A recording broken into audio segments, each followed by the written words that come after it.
Tá começando De Boa com a Diferença, o podcast que acredita que incluir é de boa e excluir é que não dá mais. Eu sou a Carla, sou pós-doutoranda em educação, acredito numa inclusão que acolhe para a diversidade com responsabilidade e equidade. Eu sou Maria Ângela Posa, pós-doutora em educação, e hoje nós estamos aqui para trabalhar esse assunto tão belo, tão bonito, que é o trabalho inclusivo nos nossos espaços de convívio. Aqui a gente fala de inclusão com afeto, como ciência, com responsabilidade, e hoje a gente vai trabalhar um pouquinho dessa relação família, escola, maternidade, criando possibilidades de rede, porque é preciso que tenha redes de sustentação. É interessante trazer que essa conversa ela só existe, esse podcast, pela parceria da Verbo Educacional, que pensa os processos de formação do sujeito, formação de professores, está alinhado com o nosso pensamento na criação de novas possibilidades sobre os processos inclusivos. Então, é uma satisfação ter a Verbo conosco. Vamos começar, então, trazendo a nossa convidada, Roberta Vargas, mas para quem conhece é Beta Vargas. A Beta é a mãe da Duda, do Lucas e do Theo. Acho que ela é uma ativista na área, né? Maternidade atípica, vai poder contribuir muito com a conversa nesse diálogo aberto e nesse acolhimento que a gente tem falado tanto aqui, né, Mari? É preciso acolher a família, é preciso escutar a família, para que a gente possa realmente fazer um processo inclusivo de qualidade. Então, Beta, seja muito bem-vinda. Finalmente a gente conseguiu.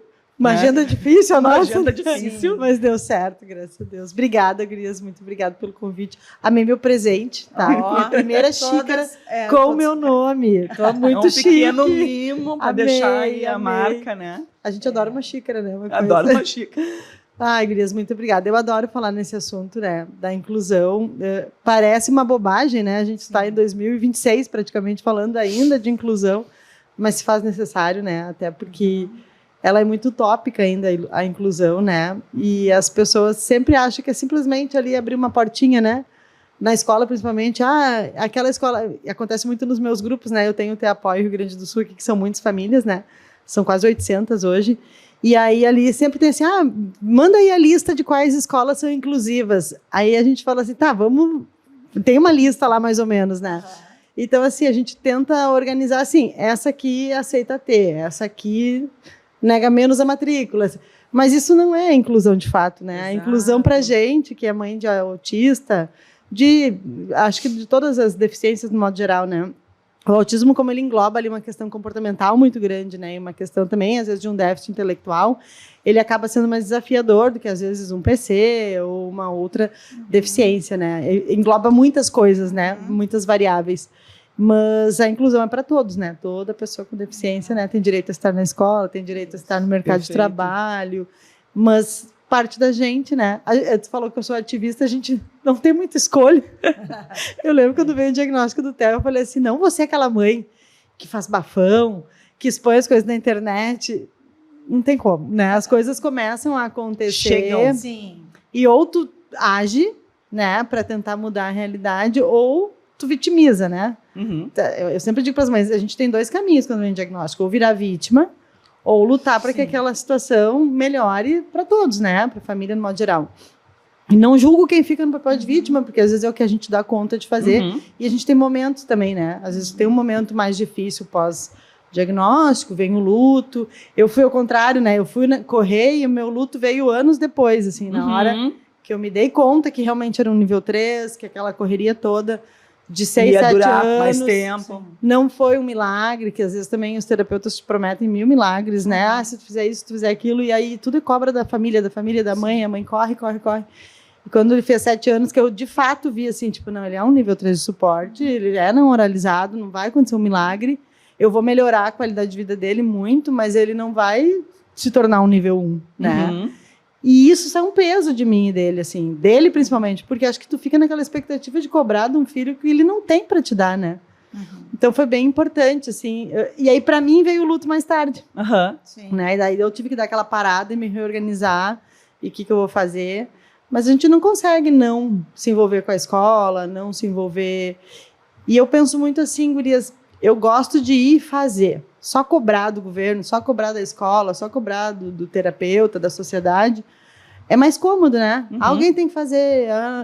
Bom, quem tem que fazer, quem sabe eu vou lá e faço, então, sim, né? Eu vou lá e monto um grupo para acolher as mães, eu vou lá e monto um instituto para os mais vulneráveis, né? Sim. Eu monto um abrigo na enchente, vamos indo. Começa a fazer esse movimento de uma ação potente também, né? Os cursos que a gente faz para escolas, né? Que a gente faz muita capacitação gratuita para escola. Porque eu sou filha de professora, né, gurias? Eu me criei dentro da escola. Minha mãe foi alfabetizadora a vida inteira. Então, para mim, é muito importante, muito caro esse assunto escolar. Sim. Né? E uma coisa importante que tu disse agora, assim, é a Beta, e é um prazer te ter aqui, Beta. Eu acho que esse podcast é para todas as pessoas que estão ali na sociedade, né? Tu vai trazer coisas da mãe, da profissional, da ativista, como a Carla falou, a pessoa das redes sociais, né? A do mundo, que quer trazer algo a mais para complementar. E aí a gente queria te ouvir um pouquinho nesse sentido, assim, porque muita gente vê a Beta lá nas redes sociais. E a gente quer te escutar no todo, assim. Tu ia falar agora da tua mãe, professora, então, assim, quem é a Beta? Quem é a Beta para além disso tudo? Sim. Isso é importante a gente saber. Não é a Beta mãe, não é a Beta ativista. Quem é a Beta? Então, eu fui uma menina eu sou uma pessoa canceriana, né? Aquela pessoa assim que gostava de um menino, já via se o sobrenome combinava, vou casar, vou ter 5 filhos, minha casa perfeita. Eu fazia tudo direitinho, globou ali. No sonho. Aquela pessoa toda romântica, né? E eu tive pais muito presentes, assim, meu pai era representante comercial e ele viajava a semana inteira, eu falo isso para eles até hoje, assim. Como a presença da família é importante na nossa vida, né? Meu pai viajava de segunda a sexta. Sim. Mas eu nunca senti que eu não tinha pai. Porque eles eram tão bem estruturados emocionalmente e organizados enquanto pais, que minha mãe era professora, então a gente ia para aula ali de segunda a sexta com ela, estava sempre na função de escola, e não era fácil. Um período que morava em Porto Alegre, ela morava na Zona Sul e dava aula no Santa Inês, então com 2 crianças pequenas, pega não sei quantos ônibus, mas ela nunca foi uma mãe que reclamava, ela nunca falou, ai, que saco, teu pai não está aqui essa semana, né? Era muito tranquilo, ele chegava, ele assumia, então sábado ela descansava, ele ficava com a gente o dia inteiro, domingo a gente tinha algo, a família toda. Então, nunca foi uma família, assim, disruptiva, tá? Era muito, muito tranquilo. O que me fez também uma pessoa, quando eu cheguei na minha adolescência e as coisas começaram a acontecer, eu vi que a vida não era aquele comercial de margarina que eu vivi. Porque eles nos preservavam muito das dores e das dificuldades que eles tinham financeiras e tudo mais, né? Que a gente sabe que nesse relacionamento também, meio que a distância, não devia ser fácil. Mas eles nos preservaram muito, assim. E aí eu cresci dentro da escola com a minha mãe, né? Ajudando a passar no mimeógrafo um negócio da escola. A gente botava no projetor lá os painéis que ela ia usar para dar aula, ajudava a fazer o painel. Então eu sempre gostei. Eu fiz magistério no colégio, fui dar aula, na época do magistério tinha que fazer ali tipo um estágiozinho. Fui dar aula numa escola de surdos e mudos de Santo Ângelo. De surdos hoje, né? Hoje eu sou surdo. Na época era surdos e mudos. Mas assim, foi bem importante para ver essa realidade diferente. E eu sempre tive essa coisa com o deficiente. Minha melhor amiga tinha um tio Down, então todas as festas que a gente ia, a diversidade estava permeando a tua vida. Isso é muito interessante tu trazer, porque é o sentido que já vai tocando. Desde cedo. Para mim aquilo era normal, assim, tipo, incluir. Né? O meu pai esses dias me lembrou de uma coisa, a psicóloga lá do Colo é uma amiga minha de infância, né? E aí ela estavam conversando ali no Colo, ele falou, não sei se tu te lembra nos teus 15 anos no baile, quem foi a primeira pessoa que tu dançou? Eu falei, não lembro, pai. Aí ele me disse, foi o Tonho, que é o tio da Dani, minha amiga, que já é falecido hoje. Aí ele falou, tinha uma fila dos meninos querendo dançar contigo, mas tu foi lá na mesa do Tonho e tirou ele para dançar. Porque ele não era incluído, sabe? E para mim era natural, porque eu cresci indo nas festinhas dela, ele sobrava e eu dançava com ele. Então, para mim, nos 15 anos, foi natural pegar o Tonho para dançar primeiro. Então, para mim, sempre foi muito importante isso, assim, de incluir. E ninguém me ensinou, não acho que eu era melhor que ninguém, por isso era só um olhar diferenciado. Pelo sentimento, porque eu pelo cresci, sentido, né? Isso, eu acho que eu estudo uma teoria, lá vou eu de novo, né? Mas não tem problema. O pessoal a teoria da subjetividade, né? E ela diz que a gente vai produzindo sentidos subjetivos sobre as questões que a gente vivencia. Então, acho que tu foi trazendo nessa tua caminhada, e tu foi produzindo e construindo sentidos subjetivos sobre a inclusão, sem nem falar sobre a inclusão, né, Berta? Era meio que automático, assim, até porque eu não ouvi, acho que o fato de eu não ouvir também piadas dentro de casa, eu não ver meus pais destratando de ninguém, acho que também ajuda, né? A minha mãe sempre nos ensinou assim, não, vocês têm que incluir todo mundo, então a gente foi criada que a gente tinha que chegar num lugar e cumprimentar o dono da casa, mas a pessoa que limpava também, então é nosso isso, assim, e eu acho que isso falta um pouco hoje em dia, sabe? As pessoas estão muito preocupadas com quem é a pessoa, qual o título que ela faz, e às vezes meio que desmerece o todo ali, né? A pessoa em si esquecida. A gente está aqui, tem uma equipe ali atrás, ajudando, sem eles a gente não estaria Não, aqui. sem eles a gente não faria nada. A gente não consegue nem editar um vídeo. Não. Então, todos os papéis são importantes, Exato. né? E aí, quando a gente faz uma capacitação numa escola, eu sempre falo, eu não quero falar só com o professor, eu tenho que falar com o tio da porta, a moça da cantina. Exato. Porque eles também fazem parte da realidade dos nossos filhos, né? A inclusão, ela é do porteiro ao diretor da escola. É mudar a sociedade toda, né? Como um todo.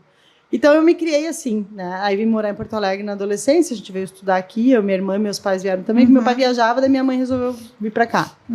Então, foi bem importante, assim, quando eu tive a Duda muito cedo, né, com 20 anos, sempre correndo muito, tive o Lucas logo depois, então com 24 eu já tinha 2 filhos pequenos, mas sempre fui me virando. Me separei, então aquela coisa, a vida de margarina que eu achei que ia acontecer, não aconteceu. E aí eu fui dando as apanhadinhas da vida, né? Sim. Fui vendo que... Te reorganizando. Fui vendo que era comigo o negócio, vamos lá. Então eu criei os 2 meio que sozinha, fui casar com o Samuel bem depois. Veio, por muitos anos eles queriam o Teodoro, né? A gente tentou 9 anos engravidar do Theo.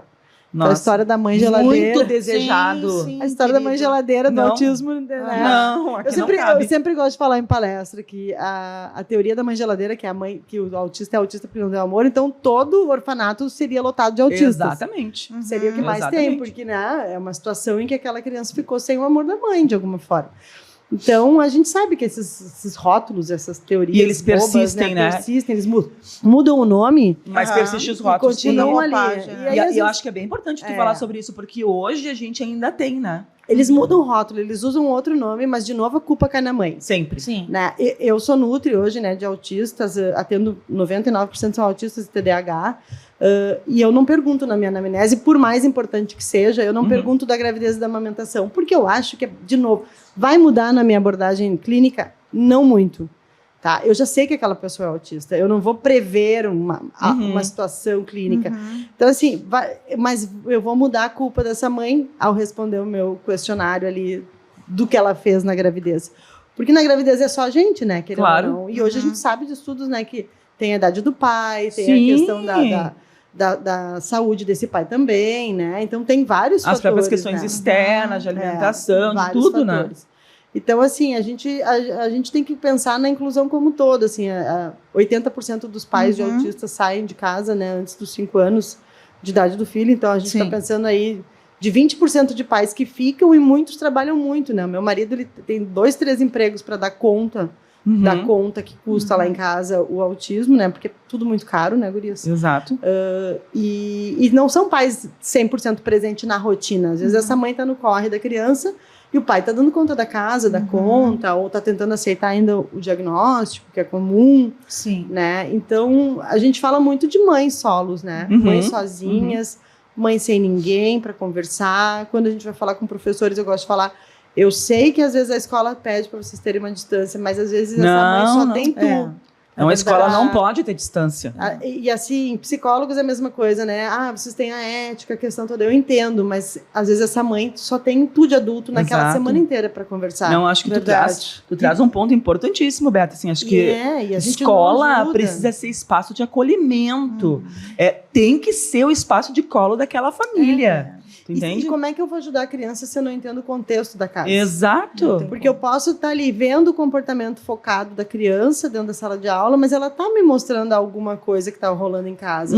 Ou seja, sentimentos que ela tá sentindo, porque eles sentem, né? E a questão que tu falou agora, né, desse envolvimento, tem espaços que não pode se envolver emocionalmente. Como não vai se envolver emocionalmente Como, né? nos processos inclusivos? Não tem como. Não tem como. Esse aspecto de não se envolver é que não foi afetado ainda, que não foi tocado. Exato. Então, cada vez mais nós precisamos de profissionais mais sensíveis que vão atuar diretamente com aquele acolhimento, com aquela família. Exato. Que é isso que eles precisam. Eu dizia na escola, que eu fui gestora há muitos anos, né? Eu dizia o seguinte, para o nosso estudante estar bem, a família tem que estar bem. Tem também. Com certeza. Então, nosso primeiro trabalho é acolhendo essa família, né?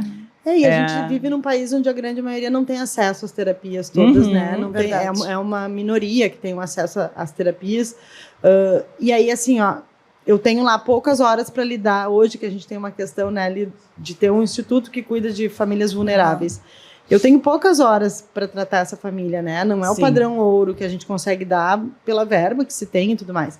Então, o que eu posso fazer com essas poucas horas? Com essas poucas horas eu tenho que fazer um treino parental. Eu preciso que essa mãe, esse pai, esse cuidador entenda o manejo dessa criança para que ele não replique em casa comportamentos ou que eles... Porque assim, eu vou estar ali 2, 3, 4 horas com a criança. A escola está 4, 5 horas com a criança. Um terapeuta, 50 minutos com a criança. A família, o resto tudo. A família o dia inteiro. Sim. Então, se a família entender o manejo, a importância de eu ensinar a tomar na xícara, porque senão, assim, eu fico ali 1 hora ensinando a tomar na xícara, Em casa a da mãe chega mamadeira. em casa da mamadeira. Então, Sim. eu vou levar muitos anos para conseguir que isso se consolide, né? Então, se a mãe entender como, porque ela também não tem como saber, não tem obrigação de saber. Como que lidar é muito mais fácil, porque aí nós vamos estar 24 horas tratando, né? Exato. É um trabalho com a família, não contra a família. Eu sempre comento isso, né? Porque essa parceria é olho no olho, né? Eles podem também. E eu que sou mãe, eu sempre falo também que a família não é terapeuta, né? A gente tem que ser terapêutica. Exato, tem uma diferença. Eu preciso entender o que o terapeuta quer de mim, para eu não atrapalhar o processo, mas eu também... É muito difícil eu ser terapeuta do meu filho, porque eu tenho que ser mãe do meu filho, né?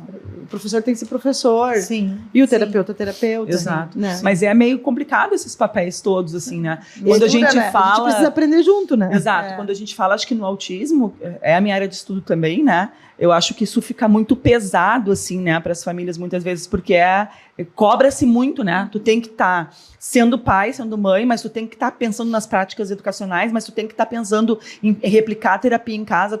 Em qual momento tu te torna efetivamente pai e mãe, né? E isso é importante. Isso também é importante para essa constituição que tu veio contando na tua história. Essa constituição de ser filha para poder ser um dia mãe, para poder ser um dia... E aí, às vezes, essas são famílias que teve uma ruptura em algum momento ali, né? Às vezes, né, principalmente quando a gente fala dos mais vulneráveis, né? Porque a gente tem o autismo em várias classes sociais, né? A gente não fala só da classe mais falada, né? Então, assim, eu que tive ali o abrigo na época da enchente, eu vi um público extremamente invisível, assim, completamente que não tinha acesso a nada, nem sequer um laudo adequado. Então, a gente relaudou todo mundo, organizou tudo. Então, assim, são famílias que com o mínimo que tu ensina, elas já voam. Claro que sim. Elas se agarram, né, naquela possibilidade. E aí a gente acaba tendo um problema maior, assim, porque quando a gente fala de escola, eu tive muitos problemas na escola, né? O Teodoro, hoje ele tá com 10, mas até os 7 anos ele tinha ficado 3 anos fora da escola, né? 2 ali da pandemia, que nunca voltou. Depois teve 1 ano de uma escola inclusiva em Porto Alegre, inclusivo só de matrícula, né? Que precisei tirar, porque assim... A escola queria muito, estava tentando fazer certo, os alunos estavam entendendo, mas os pais típicos não entendiam o porquê das crianças atípicas lá. Então começou muita confusão. Eu falei, vamos tirar ele um período. E aí ele ficou em casa, na clínica em casa, né? Foi importante também para prepará-lo para voltar para a escola. Eu vejo muito, às vezes as pessoas falam, porque ninguém faz 40 horas de aba, né? Aquela função toda da questão do aba.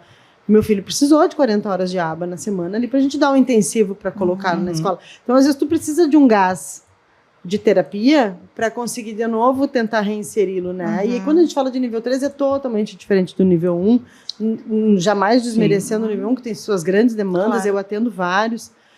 Inclusive, acho que a questão emocional é mais forte, porque eles se percebem muito mais diferentes, né?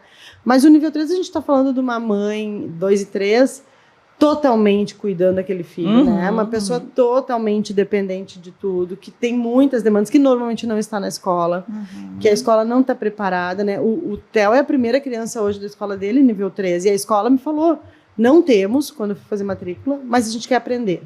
E aí começa o primeiro caminho. Tu quer aprender, eu posso te ensinar. E vamos lá. E a gente está fazendo um trabalho bem bonito. E acho que aprender junto, né? E a escola está se tornando, assim, uma baita escola, assim. Ela é muito correta em dizer, eu não consigo lotar, porque eu também não vou dar conta, então ela segura um pouco ali a questão das vagas, porque é uma escola bem pequena. Mas ela tenta, ela aceita que todos os terapeutas entrem, eles fazem todos os trabalhos com comunicação alternativa, que é como ele fala. Então, tipo assim, os professores têm muito interesse, tudo que tu ensina eles fazem, o PEI é muito adequado. Então, assim, claro que eu precisei botar uma equipe ajudando, mas a gente vai indo, né? Eu gosto sempre de falar, meu marido fala, eu gosto quando tu fala isso. A gente não vive no privilégio hoje porque a gente vem de um lugar de privilégio, a gente plantou nosso privilégio, né?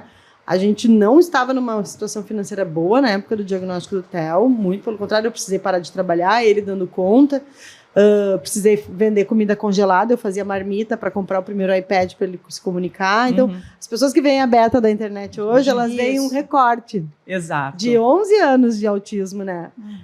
Mas teve um caminho até aqui. Teve muito terapeuta que eu ia lá e falava, olha, eu não consigo pagar, eu demorei muito a conseguir judicializar, então eu não consigo pagar, vou fazer menos horas, mas eu preciso que tu me ensine para eu fazer em casa. Então a gente foi plantando o nosso local ali de privilégio, porque... E mesmo assim, eu sei que hoje, se eu tivesse tido as condições que eu tenho hoje lá atrás, o prognóstico dele seria melhor. Eu teria tido mais terapias, eu teria tido melhores profissionais, a gente pegou muito profissional cru, despreparado, que a gente precisou incentivar, melhorar, né? E eu ajudava muito. Vamos fazer uma formação aqui, vamos fazer um negócio aqui. Aí o profissional se formava, saía do caso. Saía do lugar. Assim, até hoje acontece isso, né? A gente paga uma supervisão e a pessoa sai da clínica. E aí tu começa tudo de novo do zero. Mas a gente foi plantando esse nosso local, sabe? E aí, isso que eu digo, a gente tem que plantar aquilo que a gente quer colher lá na frente. Certo. Seja na sociedade, seja num todo. Então, vir nos podcasts, participar de eventos, acho que é uma obrigação para levar nosso pouco que a gente sabe. Porque eu também vou lá e aprendo, né? Em cada lugar que eu vou, eu aprendo um pouco, ensino um pouco. E acho que a gente vai fazendo um penso melhor, né? E aí também, né? Eu levo um pouco do que a gente conhece para a escola, já se torna uma escola um pouco melhor. E assim nós vamos indo, porque eu poderia só ficar na internet gritando. A culpa é de não sei quem, a culpa...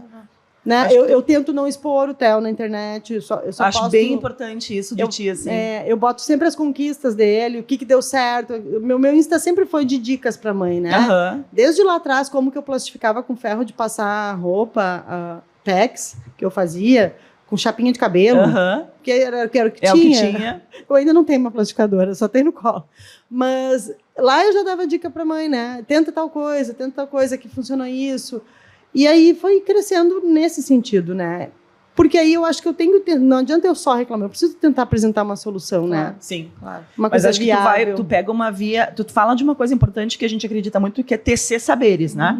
Tu tá falando sobre isso. Eu sempre sou muito visual na aprendizagem, eu vejo a inclusão como uma tessitura. Quando a gente pega, sabe, patchwork, que a gente pega um monte de imagens que parece que não faz sentido nenhum, e quando tu cria alguma coisa, aquilo fica maravilhoso. E fica mais bonito se tu usar muitas coisas, né? Exatamente. Então, acho que tu fala desse lugar, assim, dessa tessitura que a gente vai organizando, que leva tempo, né? Que não é fácil, porque quem disser que fazer inclusão é fácil, tá mentindo, não é fácil. Não é. Ela exige, né, um trabalho, uma corresponsabilidade sobre as coisas, mas a importância desse conceito de tecer saberes, né? Que eu acho que isso faz uma diferença significativa. Quando é que tu te deu conta que a tua maternidade com o Theo era diferente? Acho que o que aconteceu? O Theo, ele teve autismo regressivo com 1 aninho, tá? Então, tipo, até 1 ano ele teve todos os marcos de desenvolvimento. Inclusive, a minha pediatra, na época, me disse assim, rasga o meu diploma se ele for autista. Eu sou louca pra encontrar ela hoje. Porque depois disso ela começou a não aceitar, mas quando eu marcava consulta, sempre morria alguém, tinha um congresso, sabe aquelas coisas que acontecem? Eu entendi o recado. Então, quando ele regrediu, ali com 1 aninho, ele regrediu muito. Ele regrediu tudo que ele falava, ele regrediu de não reconhecer os avós, de não reconhecer as priminhas. Ele simplesmente entrou numa bolha. Eu falei, 3º filho, né? Falei, tem algo errado. Mas hoje, com o conhecimento de hoje, o autismo já estava ali. Aham. Nele pequenininho, né? Aquela coisa da adoração por ventilador de teto. Dos pequenos detalhes. Funcional com a rodinha. Só que eu não sabia nada de autismo, porque há 11 anos atrás, meninas, o autismo era aquele do filme Brain Man, era uma coisa muito severa. Do meu filho, meu mundo. Então era assim, era uma coisa muito grave. E eu fazia os testes de internet que dizia tudo que não era, né? Tudo que podia, que aparecia ali. Na época que o Mion falou do autismo do Romeu, que ele lançou aquela carta, até conversei com ele aqui quando ele esteve no abrigo. Falei, a tua carta me ajudou muito, porque o meu diagnóstico foi ali. Quando eu li aquilo, eu fiquei encasquetada, assim, o que é esse tal de autismo, né? Daí eu comecei a ler. E aí, graças a Deus, a gente tem uma internet que fica mandando informação daquilo que a gente buscou. Sim. Não parou de vir matéria de autismo no meu feed, assim. Tudo que eu abria parecia algo de autismo. E aí eu fazia os testes e não era. Aí eu tinha aquele alívio, né? E aí, mas foi piorando. E aí eu fui a 8 médicos. Nossa. Todos me falaram que podia ser autismo, ninguém me dava laudo. Ninguém batia o martelo. E aí vamos encarar que é autista e vamos fazer. O que precisa fazer com isso? Aí, na época, não tinha muita clínica em Porto Alegre. Nós tínhamos uma clínica fechando e uma clínica só mais de TO e fono, não tinha comportamental. A aba nem tinha em Porto Alegre ainda. E aí eu comecei a ver todos os vídeos do Dr. Gadia lá nos Estados Unidos. Eu entrei no YouTube dele e virei do avesso. E aí eu falei, eu preciso desse tal de aba aí, botar. Aí um profissional estava voltando do Canadá, ele pegou o TEL, fui lá, negociei com ele, eram poucas horas semanais, a gente pagava. Vendi minha casa inteira mais um pouco, vendi bicicleta, vendi isso, vendi aquilo, porque a gente pagando as terapias, né? Até que chegou uma hora que a gente faliu. Meu marido falou assim, este mês não tem mais onde tirar, né? Não tem o que fazer. Aí paguei uma médica, consegui o laudo, entrei na justiça e consegui as terapias pelo plano. Mas foram 4 anos assim. Né? Então a gente ficou 4 anos pagando poucas terapias até conseguir um laudo. Então quando as famílias chegam para mim e falam assim, eu só tenho laudo, eu falo, gente, tu tem muito. Eu só tenho laudo, tu já conseguiu muita coisa, agora corre, né? Eu sei que não tá fácil, tá cada vez mais difícil, né, conseguir as terapias ou terapias adequadas, mas é importante, assim, que as famílias entendam o que elas têm que fazer, né, e não esperem, quem sabe, não sei, gente, as terapias não fazem mal nenhum para a criança, a gente não tá falando de uma medicação que vai deixar a criança assim, assado. Fazer fono, fazer TO, fazer alguma coisa comportamental só vai ajudar se ele tem algum atraso, né? Pode ser que não feche o diagnóstico, que bom, mas e se fechou? Tu não perdeu tempo. A gente tem uma lacuna no desenvolvimento, é nisso que a gente tem que pensar, né? Vou falar do meu olhar de pedagoga e psicopedagoga, né? Não quero falar do olhar de saúde, mas a gente fala quando tem um atraso do desenvolvimento, tu tá vendo o atraso. Tu não tem que esperar para saber o que tem. Tu trabalha em cima do desenvolvimento, né? Então, tu vai trabalhar com aquilo que é possível. O diagnóstico, ele vai vir, tá bom, mas enquanto isso, tu já tá trabalhando esse atraso do desenvolvimento. Talvez nem venha nenhum diagnóstico. Exato. Às vezes foi um período ali. Foi uma necessidade, foi um movimento qualquer. E a gente ainda teve a pandemia que nos atrasou bastante. Nossa! Por um lado, foi bom porque os pais conseguiram ver o comportamento inadequado do filho, né? O atraso. Então, e aí eu gosto de falar, gente, atraso, não necessariamente atraso, né? Porque a gente tem aquele autista que ele não tem um atraso. Exato. Então, às vezes, ele não tem uma função social adequada, mas não necessariamente ele tem um atraso. Exato. Às vezes é aquele autista que é muito invasivo. Tem um déficit social, né? Eu não consigo entender o espaço do outro. Não necessariamente ele está atrasado. Excluído. Sim. Ou aquele autista que fala muito, ou que só estereotipa, né? Ou fica só com ecolalias. Ele ainda fala, mas tem função nessa fala. Exato. Porque senão a gente sempre pensa assim, não falar, não socializar. Eu acho que, na realidade, é a gente começar a pensar em nuances desse desenvolvimento. Sim, que não está... Exato, para essa pessoa. O que a gente tem no desenvolvimento que é diferente da gente comparar para normal e anormal? Tem uma diferença. Sim. É a gente olhar o desenvolvimento humano e pensar que ele tem algumas etapas importantes, né? Exatamente. Que são para todas. Bom, esse meu sujeito, ele não está se encaixando nessa etapa aqui, o que está acontecendo? Onde é que eu preciso trabalhar mais? Por que não está vindo aqui? O que eu posso fazer com isso para qualificar essa etapa para ele poder desenvolver? É diferente da gente olhar para isso e já classificar entre normal e anormal. Né? E hoje a gente tem muitos, né, com diagnóstico de altas habilidades. E eu tenho um filho com altas habilidades, né? Então, as altas habilidades... Hoje eu entendo a infância do meio, né, do Lucas. Porque a escola era muito maçante para ele, era muito fácil aprender. E aí ele sempre foi muito engraçado, ele sempre foi muito arteiro, aquele guri mil. mas sempre teve um déficit social, assim, ele é aquele menino muito engraçado, mas é muito tímido. Aham. E aí o que a gente fala, enquanto ele morava comigo e com a irmã, era tranquilo, porque a gente sempre tomou a frente. Eu sempre fui mais expansiva, a irmã também. E ele vinha Meio atrás. que empurrando ele. Quando ele foi morar sozinho, isso se tornou mais desafiador. Opa, eu tenho mais dificuldade de socializar, porque eu tinha quem abria as portas para mim.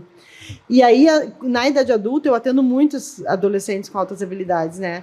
Eles têm muita dificuldade, porque ou eu faço isso muito perfeito, ou eu nem faço. Ou nem faço. Então entra na procrastinação, Sim, porque eu não sim. vou conseguir dar o meu melhor. Exato. Um 9,5 nunca vai servir, tem que ser 10. Tem que ser 10. Sim, é o E eu perfeccionismo, né? me cobro, me frustro, então é eles com eles mesmos, né? Então, e ele não vai entrar num perfil Exato. de atraso. De atraso. Mas Sim. é uma pessoa. Mas é uma nuance, com né? Desse dificuldade. desenvolvimento. É. Precisa de uma adaptação Precisa, escolar, precisa de um claro. olhar adequado, precisa de uma terapia para a questão emocional. Exato, pra pro seu aceitação. suporte, né? Sim. Exato. Então a gente vai sempre precisar. Por isso que a gente fala, não existe autismo sem suporte. Nível 1 precisa de muito suporte, Exato. nível 2 precisa de muito suporte, nível 3 precisa de muito suporte. O que hoje existe uma discussão grande é sobre as políticas públicas, né? A família do nível 3 e do nível 2, ela tem uma dificuldade muito maior, uma questão financeira muito maior. Não necessariamente seria a mesma política pública para ambos os lados, né? Mas isso não quer dizer que o 1 não necessite também. A gente precisa de uma discussão muito maior para tentar adequar. É Eu ótimo acho que é isso. bom tu falar sobre isso, assim, para que a gente precise entender que a gente vive um momento de polarização muito, em que a gente vai dividindo forças. É? E eu acho que a gente não pode dividir forças. Já é uma área tão fragilizada, essa área da educação especial, que quando tu vai dividindo forças e disputando espaços, ela fica muito difícil para pensar uma política pública. A gente precisa unir forças, entender Exatamente. que dentro do autismo a gente tem diferentes configurações e não há problema nisso. E que a gente aquela precisa ter coisa, política né? para tudo, né? Quando a gente divide, todos perdem. Exato. Porque aí, ou eu vou focar só no nível 3 e o nível 1 vai ficar invisível, ou eu vou ficar só no nível 1 e o nível Isso. 3. E o 2, coitadinho no meio, é o filho do meio, que nós falamos aí. Exato. Ele fica ali tentando sobreviver, porque ele também tem muita demanda, né? O nível 2 normalmente também é não oralizado. Exato. Então ele vai precisar, ele só é uma criança mais independente. Eu sempre gosto de falar, a gente tem um nível 3, o teu sonho é que ele fique nível 2, que o nível 2 vire nível 1. E eu gosto muito de falar com as mães de outras deficiências, tá? Deficiências degenerativas, mães que perderam seus filhos, porque aí a gente começa a enxergar beleza no nosso maternário atípico, tá? Porque assim, quando eu falei uma vez, muitos anos atrás, com uma mãe que havia perdido um filho, eu vi que tudo que ela queria era mais um dia com o filho. Independente do que aquele filho tinha ou não tinha. Uma mãe que tem que carregar uma cadeira de roda, alimentar, dar banho, fazer tudo que ela queria era um autista nível 3. Que mesmo que ela tenha que dar um suporte, é mais independente que o dela. A mãe do nível 3, tudo que queria era um nível 2. E a nível 2, entendem? Então, nenhuma mãe está certa e está errada. Exato. A gente está em busca da evolução do nosso. Sim. Mas eu também preciso me preocupar com o coletivo, né? Eu posso chegar aqui e bater só na tecla do nível 3, porque o meu é nível 3, mas e a mãe do nível 1? E a mãe da paralisia cerebral? Todos precisam de ajuda. Quando a gente fala de inclusão, é todos. Quando a gente fala em política pública, eu acho que é extremamente importante a gente ter isso muito claro, assim. Se eu fico defendendo só uma área, Não dá. a gente vai fragilizando a luta, né? E vai dividindo essas forças e aí vai inviabilizando cada vez mais a causa. Sim. E assim, uma coisa é a gente falar, tá, que nem a gente vinha falando do meu maternário, da Beta. Eu trabalhei com o que eu tinha, com as armas que eu tinha. Né? Na época eu não tinha muito estudo, não tinha muita coisa, eu ia para a internet e lia e pesquisava. Meu marido, que é autista, soubemos junto, né? Entrou num hiperfoco de estudar e foi atrás. Não é a realidade da grande maioria. Exato. Tem mãe que não tem nem tempo, mal dorme. E eu fui a mãe do filho que não dorme, do filho agressivo. Sim. Teodoro teve a fase, ficou 2 anos sem dormir nada, depois, nada, gente, 15 minutos por dia. Eu dormia das 8 à meia-noite, meu marido da meia-noite às 8, porque ele trabalhava no outro dia. Então, era todo mundo morto. A qualidade de vida é muito ruim. A criança não responde no outro dia, ela não consegue render na escola. Né? Uma criança que não come. Então, por que eu fui fazer nutrição? Primeiro, a gente precisa adequar sono e alimento. Isso em ordem, eu vou viver. Eu vou vai ajudar os sobreviver. outros processos. Porque se a criança não dorme, por isso que a escola pública dá comida, né? Exato, Comida. óbvio. Eu preciso comer para Isso, aprender. óbvio. Eu preciso dormir para aprender. Exato. Então, se eu não pegar essa parte biológica inicial, eu não consigo pensar na terapia A, B ou C. Sim. Com essa família, eu não consigo falar com ela, porque a técnica tal de terapia... Exato, não tem o básico, ela né? quer dormir, ela quer que o filho coma, porque eu tenho muitos seletivos, meu filho foi muito seletivo já. E eu não querendo te interromper, mas quando tu fala que, claro, tu tinha acesso às informações e aí tu foi buscar o conhecimento, uma coisa é informação, né? Sim. Só que, desculpa te interromper, mas eu queria voltar um pouquinho na questão da procura dos médicos, que tu fez ali, uma procura grande, 8 médicos. Todos do plano de saúde na época. E aí... não veio um parecer, não veio diagnóstico. Não veio. E isso veio através do teu olhar para o funcionamento do teu filho, do Theo. E como tu disse assim, não, o Theo realmente ele está dentro do espectro, independente de qual nível ali, qual, né, o suporte, eu sabia que era não é nível nível, 3. é suporte. Eu sabia que era nível 3 de suporte. E aí, tu foi se dando conta. Bom, tu foi buscar o laudo porque era preciso... por causa dos planos de saúde, a gente sabe, uma conversa, uma demanda grande, que aí entra dentro de políticas públicas e tudo mais. E a preocupação, aí tu diz assim, porque isso é importante falar, porque isso a gente tem dentro da escola, dentro da sociedade, porque não precisa ali o parecer, mas tem momentos que tu precisa do diagnóstico, porque a gente vê, nós pedagogos, a gente... ver o funcionamento, como ele está funcionando e essas lacunas, esses espaços do marco de desenvolvimento que a gente vai se dando conta que, opa, vamos olhar para isso aqui. Porque a gente olha para todos, tá? Não não vamos escolher para quem olhar, né? O trabalho inclusivo, eu tenho dificuldades, tu tem, a Carla tem, nós temos as nossas limitações. Não, e o que a gente aprendeu hoje, amanhã já mudou, né? Exatamente. Ou seja, já não sabemos mais. Já não sabemos de novo. Que é importante muitas vezes, aquele pai, aquela mãe, ele tem uma via, um profissional apenas, que vai ser o profissional de referência. Esse profissional não dando parecer e pontuando, teu filho está dentro do espectro. Sim. O que tu vai fazer com isso agora? Ou tem TDAH, ou né? Tá dentro. Isso, tá dentro. Tem uma neurodivergência, né? Tem uma neurodivergência. Tá aí agora. Tu foi atrás. Só que a gente está falando para várias pessoas que não têm esse posicionamento no sentido assim, realmente, porque conforta, talvez, assim, a gente lida com muitas famílias e tu também, de chegar e dizer assim, não, o médico não disse que está dentro do espectro, então não tá. E tem o outro lado, não só o médico, tem a família que quando ela começa a ver que vai fechar o diagnóstico, ela para de ir no médico. Eu queria que tu falasse, Mar, porque tu já falou, mas assim, muito sério. O que acontece, gurias? Hoje a gente, graças a Deus, tem na carteira de vacinação o MChat, que é um teste. Assim, o que eu digo, tá? Eu sou mãe de adolescentes, adultos, né, já de 30 anos, 29, 25, que a minha carteira de vacinação era um papelzinho dobrado deles. Só tinha ali altura, peso e meia dúzia de frases. Era isso. E a gente tinha que lidar com isso. Como eu tive a Duda muito cedo, eu tive muito medo de virar a irmã mais velha da minha filha. Minha mãe assumir e eu virar. Então eu virei a chata, eu tinha uma agenda. O cocô hoje foi de tal cor, hoje ela comeu tal coisa, hoje ficou mole. Porque eu tinha muito medo de chegar no pediatra e não saber o que falar. E eu sempre tive apesar de eu ser um TDAH terrível, tá? E ter ido muito mal na escola, meus professores sabem disso, eu era terrível. Eu repeti de ano, tudo. E eu era aquele TDAH agitado, então é o caos da escola, né? Ainda sou, né? Agitada. O que acaba acontecendo? Eu tomei Ritalina pequena e tive muita reação de não dormir, então eu nunca mediquei. Agora, de adulto, que eu estou conseguindo com o psiquiatra tomar medicação, comecei um mês. Então, ele me disse, tu criou estratégias ao longo da vida para sobrevivência mesmo. Criou recursos. Suportes externos. Mas que agora, na menopausa, já começa diferente. a não dar certo, né? Então, e também é uma outra fase da vida, né? Então, o que acaba acontecendo? Eu passei muito mal na escola. Para mim, a escola foi extremamente desafiadora, mas eu sempre gostei de ler e de estudar. Então, o que eu fiz nessa época? Eu fui atrás de estudar, né? Então, na época da Duda, eu lia lá, só existia a Bíblia do Bebê, um livro desse tamanho, quem é antigo vai lembrar. Nossa! Eu li ele de cabo a rabo, nunca se falou de autismo ali. Ali não tinha. Nenhum neurodivergência existia. Eu sempre digo, a minha sorte é que o meu filho autista foi o mais novo, porque a mais velha, coitada, teria penado, né? 30 anos atrás, eu vi muito nova, sem conhecimento, ela hoje estaria na PAI. Sem esse olhar. Sem nenhum tratamento. Sem esse olhar do desenvolvimento, que tu não tinha experiência, né? Porque assim, a gente só tinha esse recurso, né? Eu lembro quando teve o diagnóstico do Theo, minha avó me disse, coloca ele na PAI. Eu falei, não, vó, só que às vezes eu acho que eu não nada contra a PAI, acho que eles fazem excelente trabalho. Eu vou ocupar a vaga de uma criança que precise, Uhum. E esse é o meu olhar de não colocar o Theo numa escola pública. Quando eu comecei com as negativas de escola, todo mundo me dizia, põe na pública que aceita. Eu tô tirando a vaga de uma outra criança que precise, porque eu, querendo ou não hoje, eu posso pagar.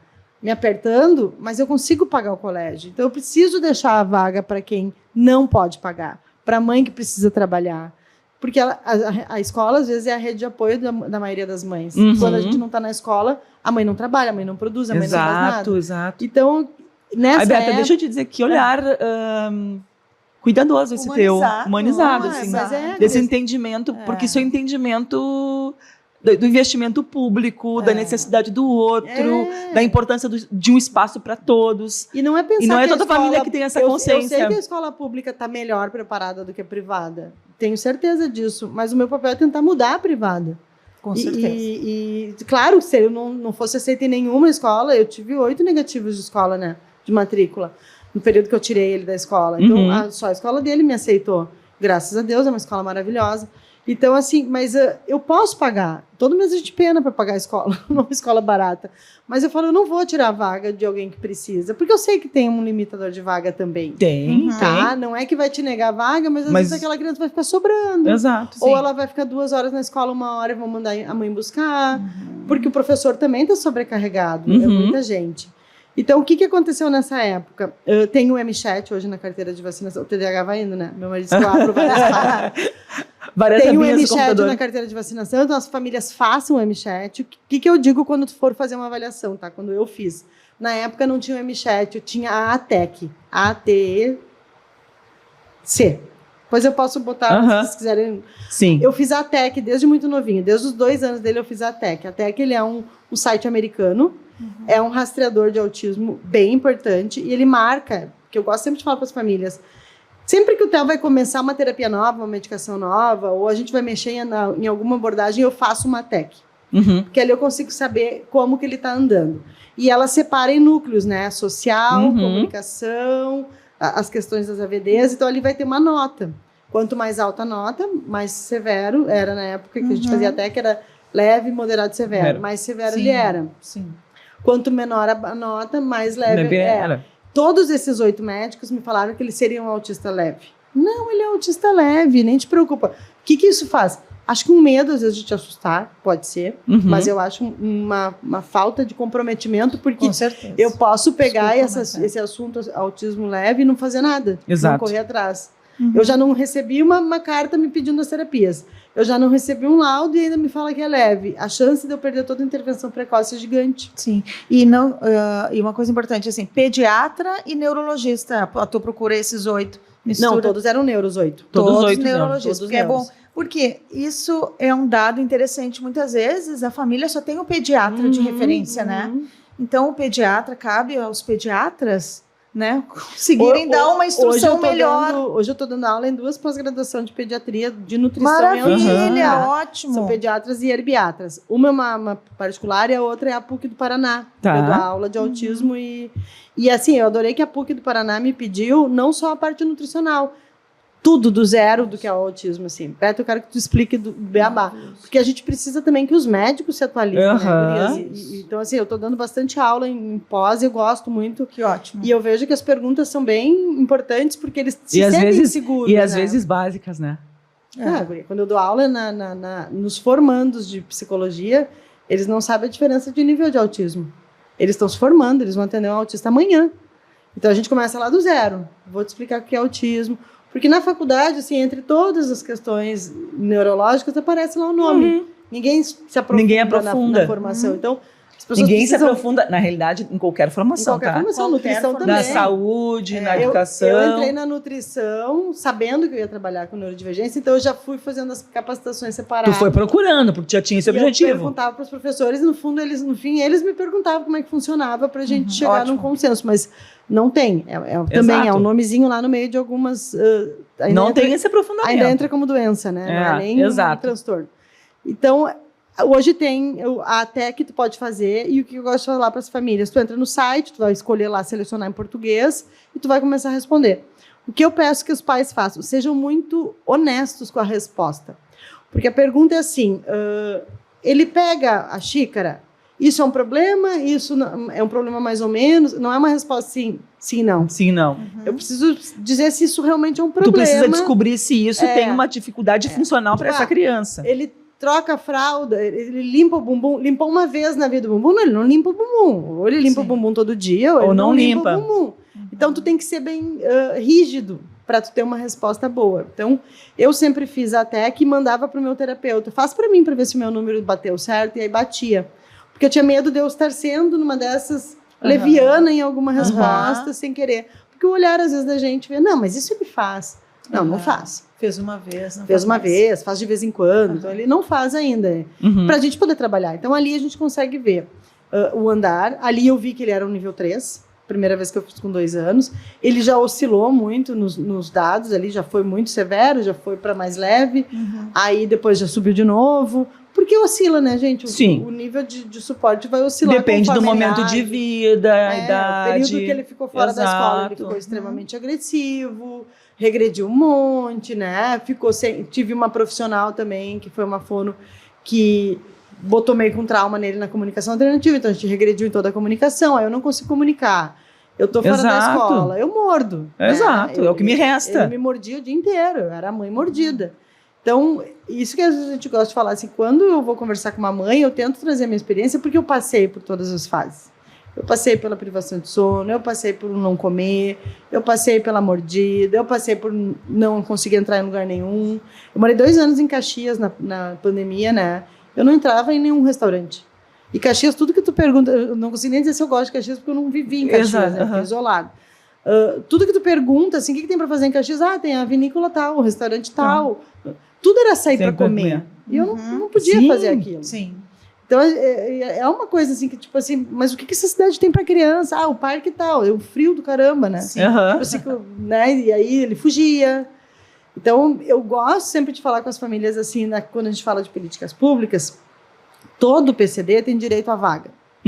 Eu já fui a mãe que precisou usar a vaga preferencial, porque meu filho me mordia se eu demorasse a entrar no mercado. Eu só podia ir num mercado, que é o que tem a cadeira que ele cabe. Até hoje ainda é assim, porque senão ele foge. Hoje ele não foge mais, mas eu não consigo fazer a compra com ele solto, porque daí ele vai dispersar. Então eu boto naquela cadeira de cadeirante grande, então só tem no mercado. A gente já está ali no colo com um projeto bem legal que vai lançar logo, que é de capacitar locais. Bem importante isso. As famílias saírem um pouco mais, porque é necessário, né? As empresas, os locais precisam se capacitar, e aí forte na capacitação e na mudança de ambientes, né? Tu reafirma o que a gente vem dizendo, né? Não é o sujeito que é incapaz, não, é o lugar. É os locais que não estão preparados, né? Seja eles escola, sejam eles ambientes públicos, seja eles comércio, o que for, né? E agora, esses dias eu estava vendo um estudo que fala do interior dos Estados Unidos, tá? Uma cidade pequena. Eles estavam mostrando da autonomia do autista nos núcleos, né? E aí o estudo falava assim, quando a gente está falando de uma cidade bem pequenininha do interior dos Estados Unidos, o autista tem mais autonomia.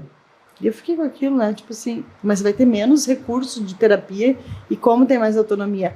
Mas aí, se a gente avaliar, o que ele explicava? Quando a gente está numa cidadezinha pequenininha, tipo assim, eu nasci em Santo Ângelo, que é uma cidade pequena, mas não é tão pequena, né? Mas, tipo assim, vamos ver uma cidade bem pequenininha nossa do interior. Todo mundo se conhece. Exato. Todo mundo sabe que eu sou a mãe do Theo. Exatamente. Se o Theo escapar de casa e todo mundo conhece o Theo. Na borracharia, na farmácia, a pessoa me liga. Beto, o Theo tá aqui.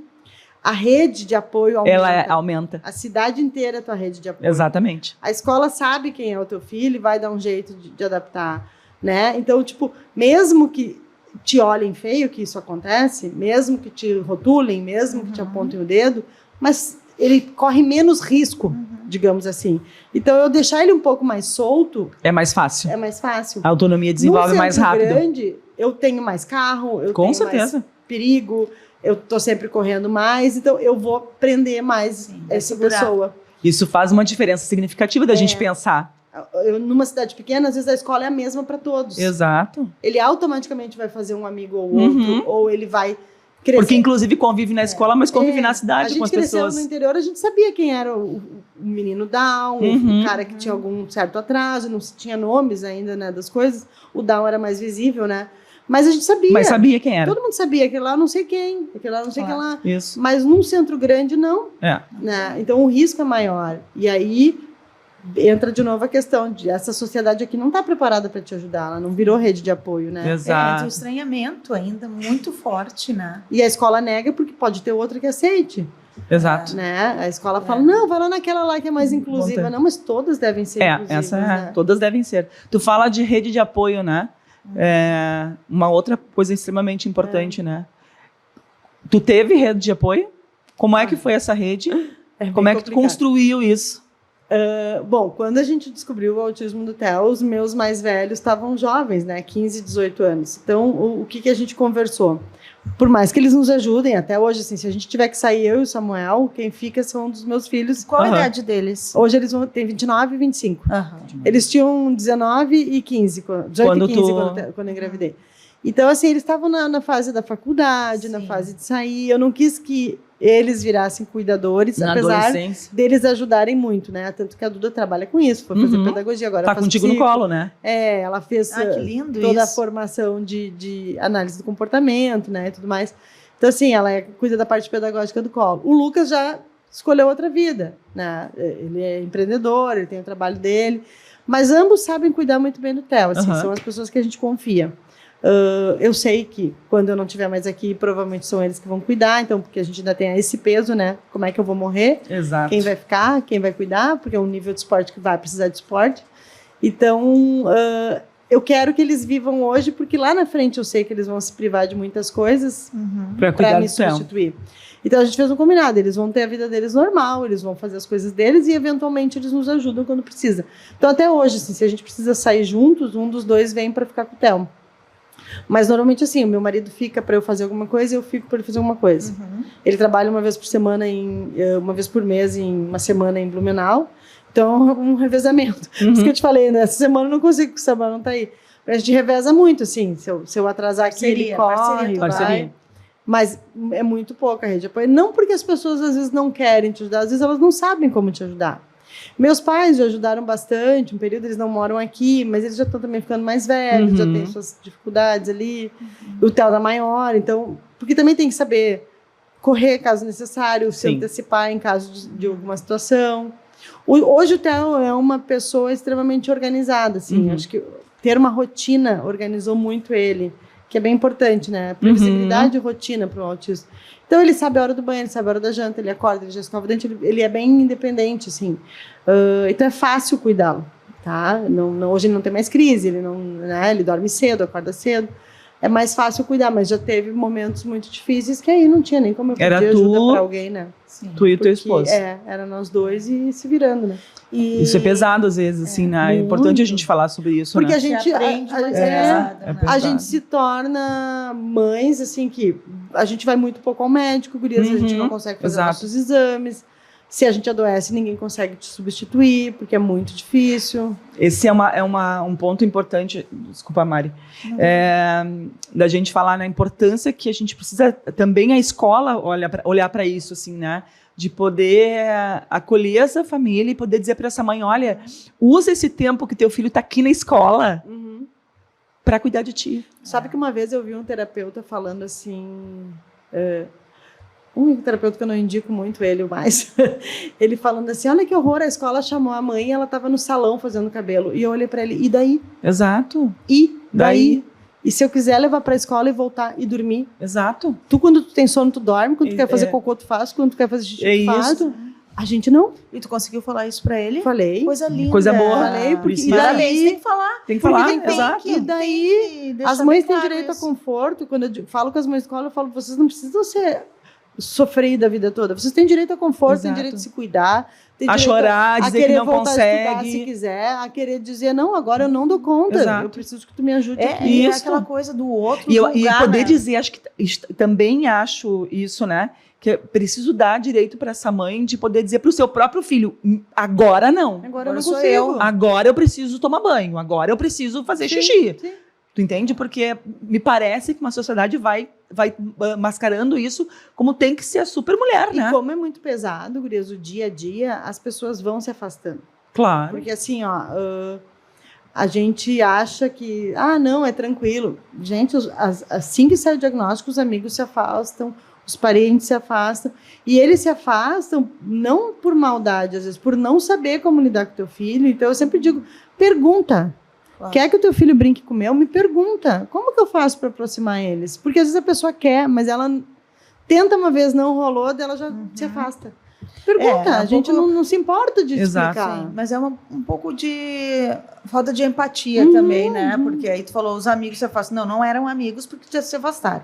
E aí, claro, aí tu entende, tu tem todo o entendimento belo, elegante, bonito. Porque tu é uma pessoa que, ao falar, tu fala com compaixão, com misericórdia, isso é bonito. Só que as pessoas têm que entenderem que tem a Beta, que tem os filhos da Beta, tem a família da Beta. Não vamos abandonar. Isso não é só para a Beta, é para todas as famílias que precisam. Exatamente. E aí eu falo desse acolhimento. E a escola, será que ela consegue? Como tu enxerga essa escola? Será que ela consegue acolher a família? Não, Acho que não. Hoje não tem esse movimento, né? de porque acolher a isso família. é super importante. Nós trabalhamos diretamente com as escolas, tu também, mesmo no ensino superior, tu consegue trazer, porque no ensino superior nós estamos com pessoas que vão lidar diretamente, não só com a escola, mas com a sociedade. Então, assim, o que está faltando para nossas escolas, se tu não enxerga, esse olhar que não está vindo ainda de um tempo de exclusão que não é de hoje, é muito tempo excluídos. Eu acho Né? que a escola se acostumou, a escola como um todo, tá? Não estou falando do professor, a escola. Sim, Não, escola é a gente tá instituição. falando isso. Escola é instituição. Ela acostumou Sistema. a enxergar o aluno da inclusão como o aluno da inclusão. Inclusive, Aham. eles se referem assim, né? É Sim. importante pontuar. Eles, o menino da inclusão. Teu exato. filho não é a o tabela da inclusão, Teodoro. ele está na tabela da inclusão. Teu filho não é o Teodoro, é a cota. Uhum. É a história da cota da faculdade que é importante, mas é feio tu ser o aluno da cota, porque te bota num lugar de desmerecimento, né? Exato. Então, assim, o que eu vejo, tá, gurias? A escola não consegue enxergar esse problema todo da família, tá? Eu acho que ela enxerga como um problema. Chegou um aluno na inclusão e isso vai me gerar custo. Uhum. Isso vai me gerar problema na sala de aula. Isso vai me gerar pai e mãe reclamando, né? Uhum. E eu gosto de falar muito assim, o Theo teve o ano que eu precisei tirar ele da escola foi na primeira série.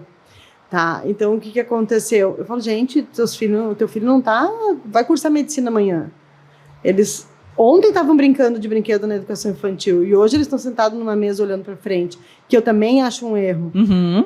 Porque assim, gurias, muito assim, ó, no meu visão de mãe, leigamente, não sou pedagoga, eu só fiz magistério na minha vida, muitos anos atrás ainda. Eu vou fazer terapia psicológica com uma criança, eu uso de brinquedo para ela se comunicar comigo. Eu vou fazer fono, eu uso do brincar para enxergar essa criança. Eu vou numa médica boa, ela vai usar de brinquedos para conseguir visualizar onde está o problema da criança. Toda a educação infantil é estímulo, estímulo, estímulo do brincar. Daí chega na primeira série, agora tu não brinca mais. Exato. Tu olha pra frente e tu decora. Aham. E tu fica quietinho X horas, não balança pé, não fala. É uma quebra da E escola aí que a gente tem trabalhado há um tempão. Tu entra na sala de aula, não tem um brinquedo, tem o dia do brinquedo. Aham. Que aí provavelmente é o dia da bagunça na E sala. depois porque os todo professores mundo... me perguntam informação. Ele não entra em sala de aula, não sei Mas porquê. olha. Eu sei. Tua sala não é interessante E para hoje, ele. e hoje o que eu vejo, tá? Não somente o aluno da inclusão que eles gostam de falar, mas os típicos estão com muita demanda. Sim. E muitos ali com laudo, sem laudo, né? Uhum. Funcionamento. de uma maneira Que tu diferente. vê que tem um CID, mas não Aham. foi laudado porque o pai não deu sequência. Exato. Ou quando a escola alerta, o pai troca de escola e aí vai indo.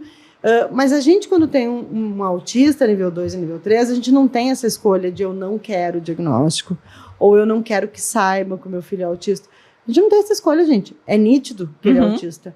É nítido as deficiências dele e que precisa de ajuda, né? Então, a escola precisa desse movimento. Acho que até por isso a gente faz processos como a gente tem feito junto, né? De falar com professores. E mesmo quando eu vou falar de nutrição num curso, num congresso, o meu encerramento de toda a palestra é: o que essa mãe dá conta? As mães estão cansadas. Se a gente não tratar a mãe, eu não trato a criança. Exato, isso é muito importante. Se eu não olhar para a mãe, eu não olho para a criança. Então, assim, a gente fala de mãe, assim, ali no colo eu tenho muitas avós, tá? Não, que os pais foram embora e ficou com a avó. O cuidador, no modo geral, tá? Mas a maioria é mãe, né? Sim. Então, assim, a gente precisa olhar para essa pessoa, entender, ouvir, ela conhece mais aquela criança do que qualquer outra pessoa. Então, ouvir, às vezes trocar uma figurinha, olha só, o que ele gosta, o que ele não gosta, tentar de um outro jeito, porque a adaptação escolar não é só um tema feito diferente, né? É o adaptar a sala para aceitar ele. Eu tive na faculdade um colega que depois teve diagnóstico de autismo, depois de tanta gente conversar em sala, que ele vira e mexe, ele precisava sair da sala para caminhar, um adulto, né? Que não tinha diagnóstico até então. E aí um professor nosso, muito querido, assim, que já lidava com políticas públicas, que era o professor lá que ensinava a parte de ciências políticas da nutrição, né? PNAE, PNAN, todas essas coisas. E aí ele puxou todas as cadeiras e as mesas para o lado e deixou um espaço porque caminhar. Ele saía e ele perdia a aula, e ele começou a ir mal nas provas, porque ele perdia muito da explicação. Então, ele começou a ver que ele caminhava no corredor e de vez em quando ele parava na porta. Ou seja, ele estou tentando aprender, mas eu preciso Eu estou tentando estar aqui, mas eu preciso que alguém me ajude. Aí a gente conversou, ele veio me perguntar, tu acha que ele pode ser autista? Eu falei, acho que inclusive ele precisa de movimento e não está nos atrapalhando de forma alguma. Então a gente botou todas as cadeiras mais para o lado, fizemos um corredor ao lado da porta. Então ele caminhava aqui, de vez em quando ele saía, dava uma respirava, voltava, mas ele parou de perder conteúdo. E é importante, sabe, esse olhar. Mudou alguma coisa na sala de aula? Nada. Exato. Mudou a visão do professor. E mudou para ele, né? Porque enquanto sujeito. Esse espaço normalmente fica no fundo da sala, né? E aí ele apertou todo mundo mais pro ladinho e deu... É esse olhar, assim, tipo, o que essa criança precisa? Tirar da sala o tempo todo? Eu vou reforçar, às vezes, o comportamento. Exato, não é esse o caminho. E, né, tentar reinseri-lo. A primeira escola do TES que a gente precisou sair, os autistas estavam sempre no pátio. Entrava às 2, saía às 4 e no pátio das 2 às 4. Isso não é inclusão. Não é inclusão. Isso é tu aceitar na matrícula, tu receber lá o valorzinho todo mês e dizer mas que não trabalho pedagógico. É uma escola inclusiva. É a resposta assertiva. Eu costumo dizer, tu tem que dar uma resposta assertiva. Pátio, tu vai pra praça. Né? Então a escola tem que deixar cada vez mais de querer socializar e dar esse retorno para a família, porque a família está ali. Igual aos outros, e é matrícula igual aos outros. Quem são os outros, né? Sim. Quem são os outros? Quem são os outros, né? Então, isso é importante. A gente agora está fazendo algumas salas sensoriais lá para o projeto das escolas públicas, né? Que a gente está revitalizando ele junto com as meninas do projeto Aurora. A gente vai montar umas salas sensoriais em cada sala, em cada escola. Então, assim, mas aí eu conversei com elas, gente, uma sala sensorial, ela não é um playground fechado. Não é para ir no dia de chuva. Exato. A gente precisa capacitar toda a equipe, porque eu posso botar uma criança no balanço e não conseguir mais tirar. Exato. Eu posso regular de mais ou de menos. Então, assim, eu posso tentar regular e deixar mais agitado. O meu, por exemplo, ele ama movimento, né? Agora parou um pouco. E aí a importância, né, do olhar das terapias. Isso até é um post que eu estou para fazer agora, que eu conversei com a físio do Teodoro. A importância da fisioterapia para um autista, tá? O meu filho, ele era aquela criança ou sempre mole, ou sempre correndo. Por quê, gurias? Se eu não tenho tronco, se eu não tenho tônus, se eu sou hipotônico, ou eu tenho que estar em movimento para dar conta do meu corpo, ou eu tenho que estar molinho. Então, um aluno que já não senta retinho na escola, não dá conta de sentar numa sala de aula. Então, assim, ele tem tônus, ele tem preparação, é que nem para comer, ele está conseguindo mastigar. As mães me falam, ela mastiga, ele mastiga. Fala, me manda um vídeo. A maioria não mastiga. A comida está ali parada e a boca está mexendo, mas não está mastigando. Então, a gente precisa da equipe toda multidisciplinar para ajudar essa criança a mastigar, para voltar a ter tônus. Então, no momento que o Theo começou a fazer físio, ele organizou isso aqui, a voz saiu um pouco melhor, o tempo de sala de aula melhorou. Então, às vezes não é que a criança não para porque não quer, o corpinho não dá conta ainda. E se eu não tratar isso, eu não vou conseguir que ele pare na sala. Então, assim, eu saio um pouquinho e eu volto. Então, o Theo, por muito tempo a gente fazia assim, antes de dar uma demanda muito difícil, a gente vai lá e deixa ele um pouquinho no balanço. Agora vem para atividade. Então, regulou, faz atividade. Regulou, faz atividade. Na terapia exige flexibilidade da escola, né? Sim. Se eu tiver uma sala sensorial mais adequada, às vezes eu vou levar ele lá, ele vai dar uma regulada e volta, faz X minutos de atividade. Eu dou mais uma reguladinha. Vou progressivamente diminuindo o tempo de regulação. Eu acho que é entender a escola, entender também que é o que a gente fala muito em aula, que é a necessidade da escola estar convocando esse sujeito. Porque senão vai acontecer o que aconteceu na tua primeira escola, né? Ficou no pátio. Bom, ficar no pátio é confortável para ele, porque está fazendo as coisas que ele gosta. É confortável para a escola, que não se incomoda. Só que não é o convocar, ele não se sente bem pertencente, né? Chega uma hora que ele ficar o tempo todo no pátio, ele só estereotipa. Exato. Aí a gente começa a aumentar as estereotipias. Isso, com certeza. Ao invés de ajudar, eu vou piorando o quadro dessa criança. Porque eu nem estou promovendo interação com outra criança, eu nem estou fazendo algo pedagógico, não, eu não vou para o pátio. E acaba, infelizmente, acontecendo isso com os monitores escolares. Por eles não terem uma formação adequada, eles são cuidadores. Exato. Tá? Então, eles vão ali para limpar a bunda, levar no banheiro, sair da sala, alimentar, dar uma água, quando dão conta de fazer isso. E aí vai para o pátio, a criança está lá. Pô, 2 horas parada no pátio, até a gente começa a estereotipar. Óbvio. Tá arrancando folhinha de árvore, porque é um tédio. Exato. Então, assim, ou eu monto propostas dentro da matéria no pátio e vou trazendo. Então, e aí, alguns vão funcionar balançar, outros não. Bota uma bola suíça para sentar, para não sentar na cadeira. Alguns vai funcionar, outros não. E aí, quando a gente fala da clínica aí para dentro da escola, não é que a escola tem que vir a clínica, mas a escola precisa do olhar do especialista. A escola precisa que um TO te diga que aquela criança vai se regular de tal forma, porque senão vocês vão errar. Sim, mas o fono te ajude, às vezes, numa comunicação, mas é uma ajuda para tu continuar sendo professor. Sim. Mas aí é um ponto que eu quero falar, Beta, porque assim, a importância do estudo dentro dessa escola sobre desenvolvimento e aprendizagem. Não é de primeiro podcast que eu falo sobre isso. Então, tu tem que entender, a criança se desenvolve todas da mesma maneira. Sim. O desenvolvimento vai acontecer. A aprendizagem é essa convocação que a Carla fala. Sim, então, exatamente. assim, o que está acontecendo? Muitas vezes, o profissional que está dentro da escola, ele fica acomodado esperando que a clínica possa dizer o que ele faz, o que ele não faz, sendo que ele tem condições, se ele cada vez mais... Ele deveria, né? Deveria, né? Não quis usar essa palavra, obrigada. Deveria se apropriar desse desenvolvimento. Sim. Não dizer, ai, que bom que tu veio, vai fazer isso, vai facilitar minha vida. Não Ou é joga assim. para o professor do AE. Exato. Muitas vezes, profissionais da clínica da saúde fazendo o que o professor deveria fazer e até mesmo a gestão escolar. Olha, gestão escolar de novo. Porque isso a gente não pode deixar acontecer, porque a escola vai se ausentando do seu papel importante e pedagógico. E depois ela acha ruim que a clínica entrou, mas... Isso aí. Mas ela abriu espaço, ela né? abriu espaço. Então, Então, assim, conhecimento, a né? escola- Saber... Troca, tem que ter uma troca, O meu tem uma T, tá? A T do Theo tá com ele desde dos 3 aninhos. Na escolinha, quando eu botei, ela foi a monitora da escola, que a escolinha determinou que ia ajudar ele. Ela foi excelente, ela foi estudar, ela foi fazer tudo que tinha que fazer. Fui embora nesses 2 anos para Caxias, ali que ele ficou fora da escola. Quando eu voltei para Porto Alegre, automaticamente eu ia precisar de um AT, né? Aí eu liguei para ela, tá trabalhando, ela tem 3 filhas pequenas, tinha ido embora para a praia na época da pandemia. Ela falou, não, acabei de voltar, vou largar currículo. Eu falei, não larga mais, vem para cá.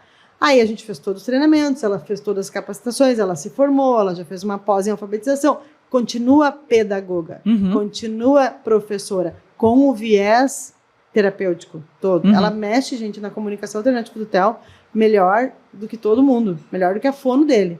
É de um manejo. Então, e para ele é maravilhoso. Competência, porque né? ela é a pessoa que mais entende ele. Ela conversa de igual para ele.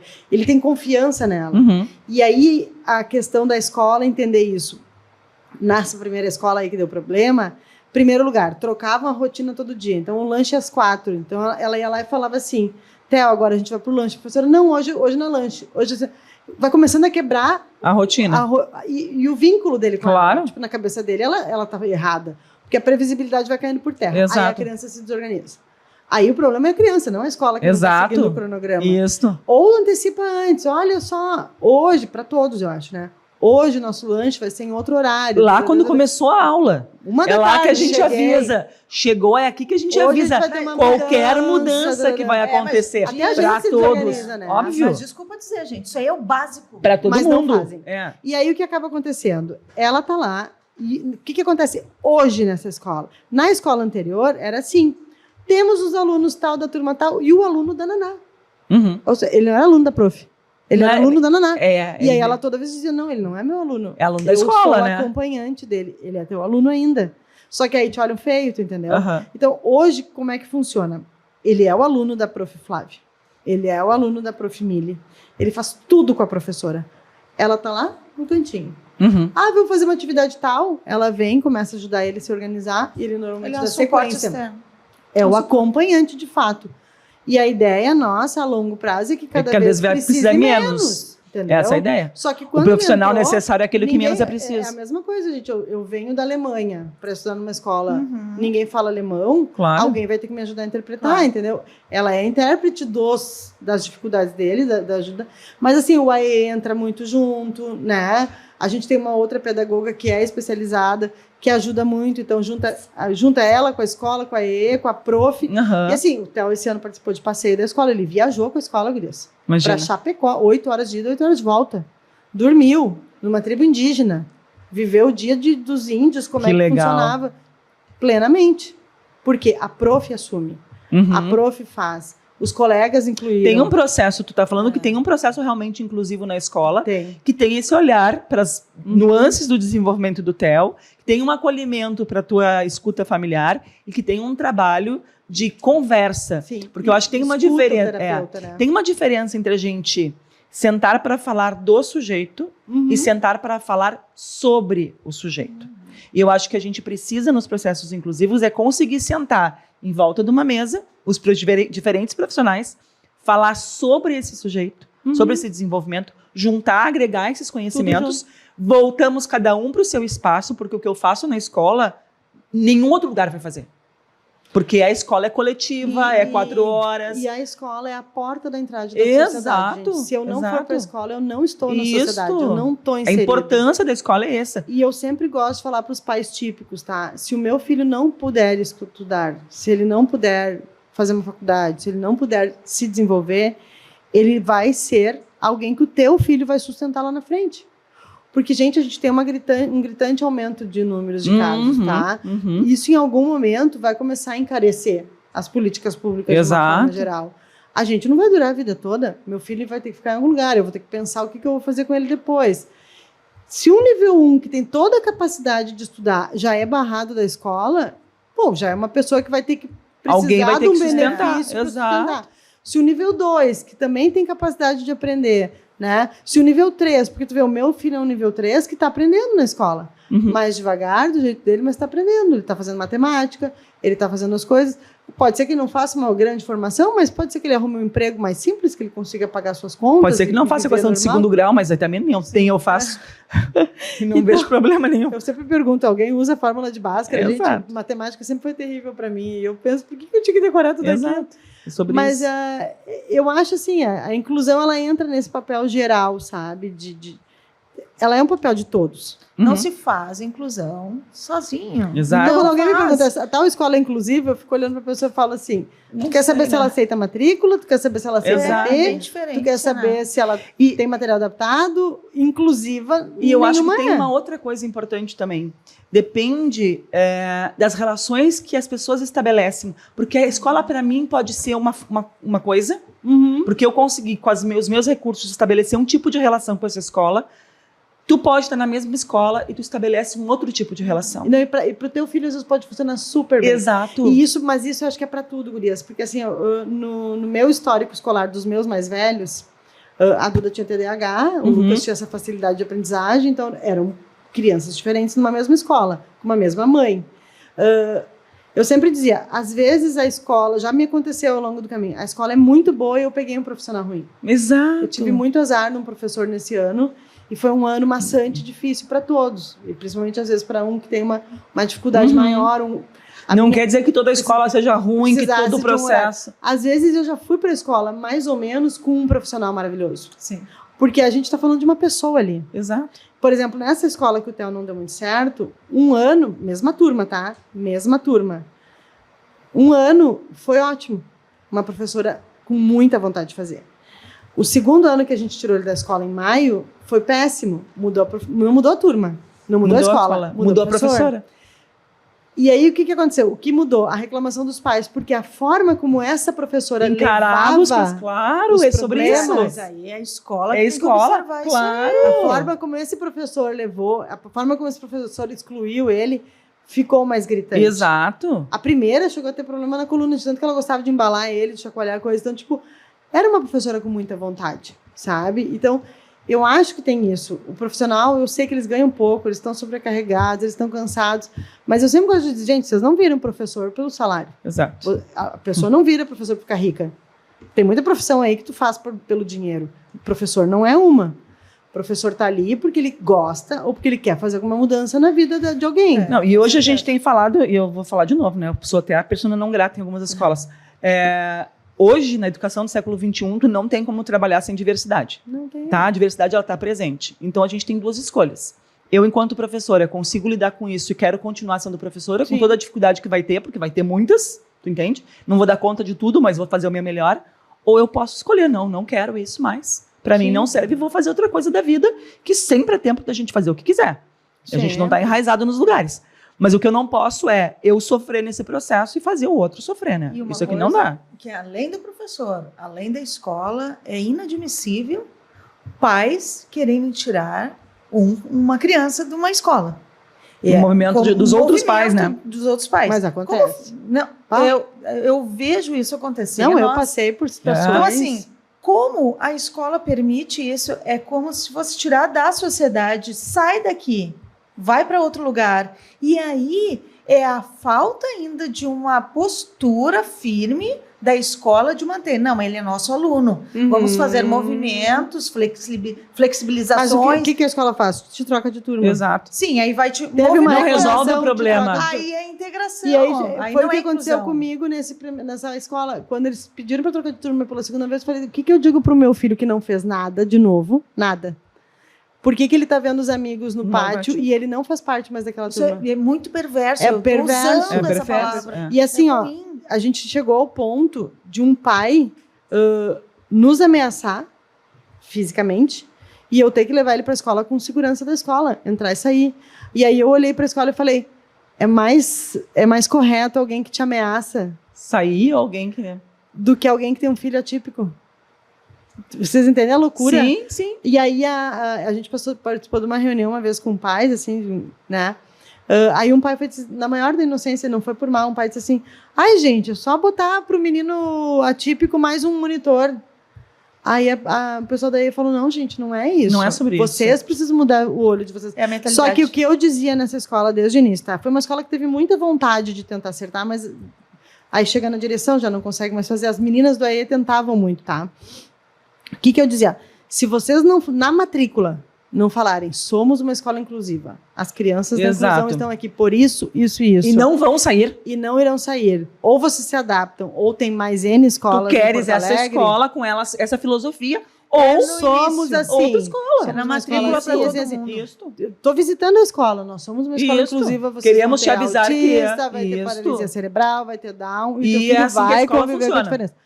Eu acho que ali já matou metade dos problemas. Exato. Porque quando eu vou pensar em reclamar, eu já lembro. Exato. Me avisaram que Já eu ia foi ter. apresentado a filosofia da escola. Porque e não como essa adianta escola eu fazer trabalha. todo um trabalho lindo de AE, eu trabalhar a inclusão dentro da sala de aula, se eu não cheguei nos pais. Exato, com certeza. Não adianta, eu preciso É chegar muito nos forte pais. isso. E eu sempre digo para os pais, ninguém está livre de ter um filho autista, Opa, ninguém exato. está É livre. isso aí. A gente vai Ninguém está envelhecer. livre, Beta, de qualquer dificuldade na sua vida, em qualquer Eu momento. sempre falo, gente, a gente vai envelhecer, a gente usa óculos para conseguir ler, porque a gente Isso. já perdeu um pouco da visão.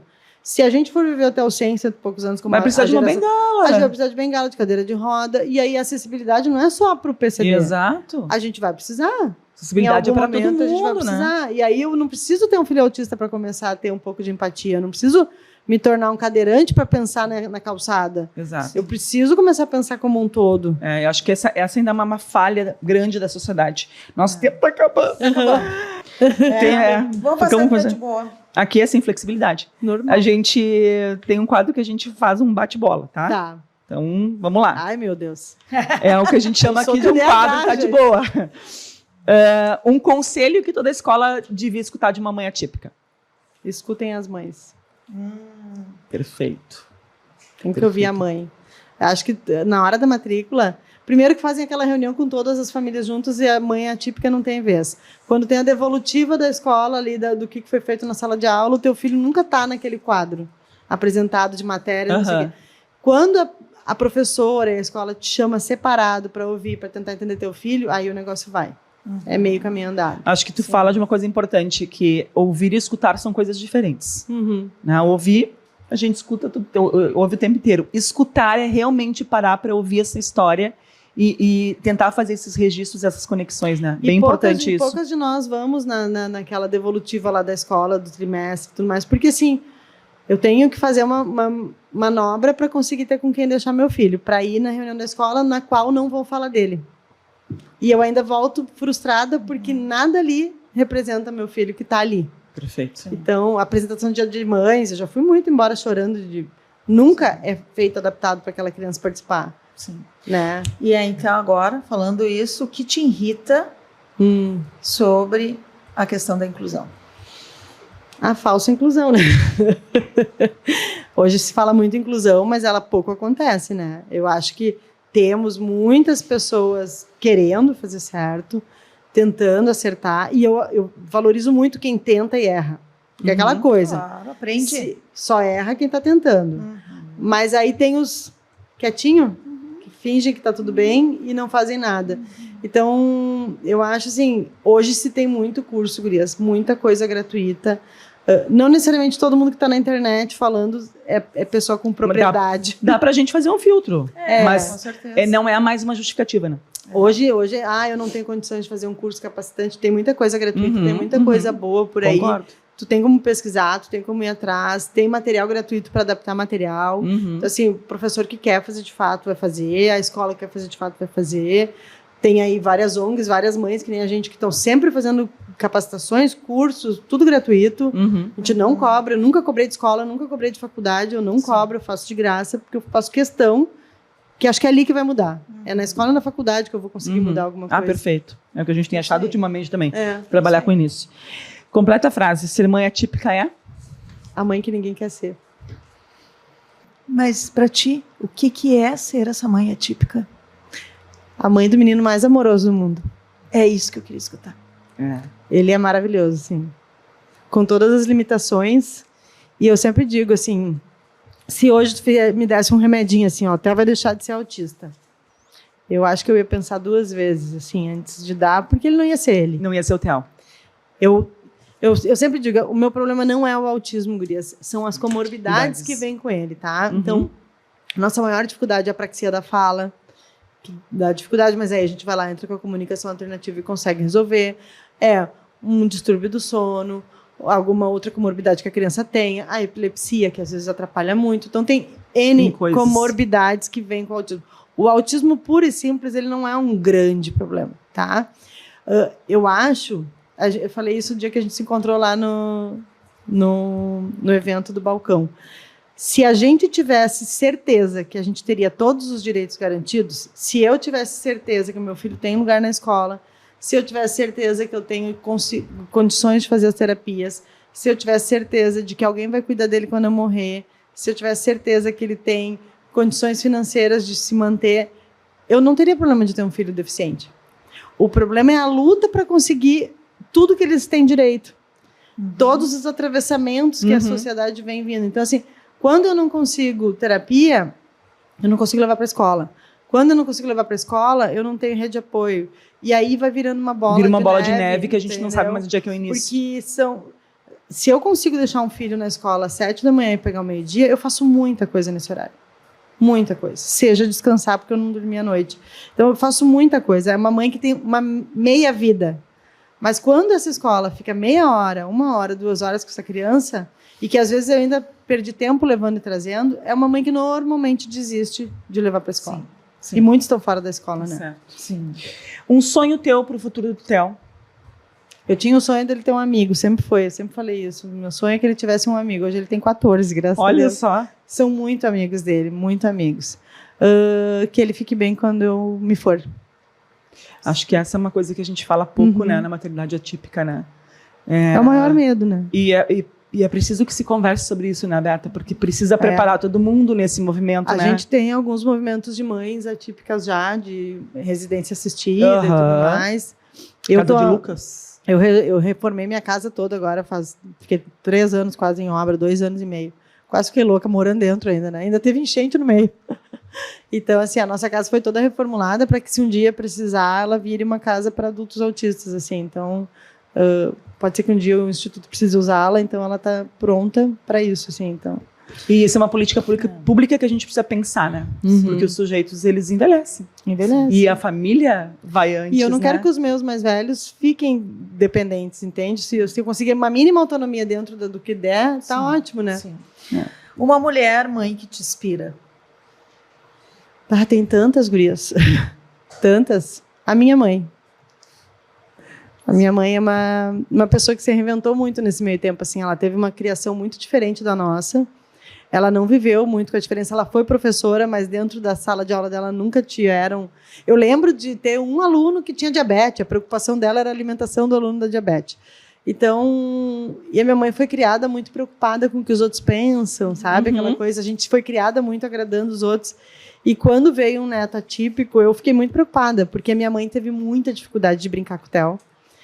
Ela demorou muito a criar um vínculo com ele, porque ela vinha com aquela pedagogia que ela estava acostumada, o brincar, que ela está acostumada a brincar com todas as crianças. E ele não respondia a nada. Então, ela era uma avó que tentava e se frustrava, e ela foi indo. E hoje ele é apaixonado nela, ele ama estar com ela, ele pede por ela todo dia, ele tem que ligar para ela por vídeo para falar com ela. Então, ela foi achando um caminho Ela ali, se reinventou como avó. na avó. E ela é uma pessoa que hoje briga pela inclusão, ela ajuda as pessoas. Então, eu me inspiro muito nela, assim, que mesmo com uma criação totalmente diferente, assim, ela se remodelou, sabe? Acho que tu traz a possibilidade que a gente vê de aprendizagem no percurso, né? A gente pode aprender.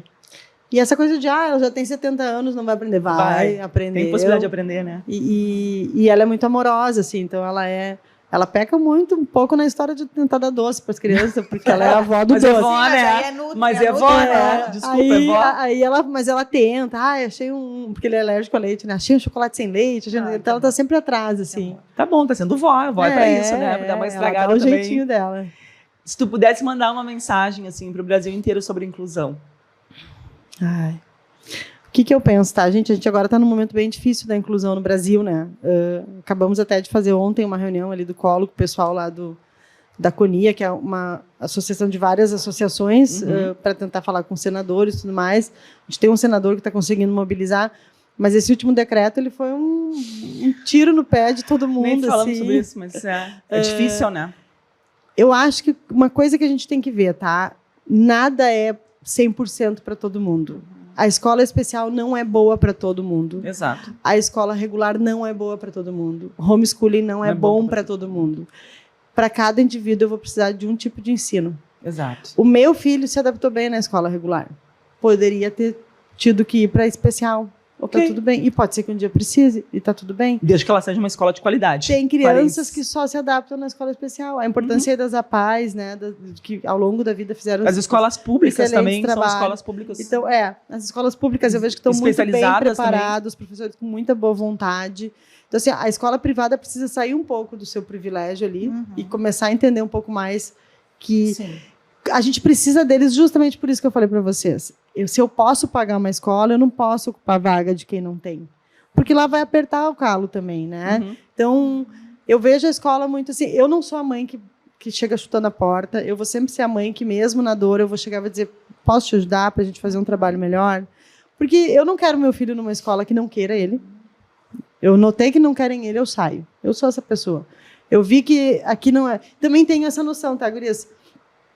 Eu não levo ele a todos os lugares. Eu sei que tem lugares que não é lugar para criança. Quem dirá um autista. Independente de quem seja. Eu não vou levar. Eu não vou ficar batendo na tecla, vocês têm que aceitar, vocês têm que me querer. Eu acho que não é por aí. Eu acho que a gente tem que conversar. Mas nem tudo é para todo mundo, tá? E nem tudo me convém. Que nem eu estava falando ali Eu já usei muito a vaga especial, hoje eu não preciso mais. Eu nem tenho mais o cartão.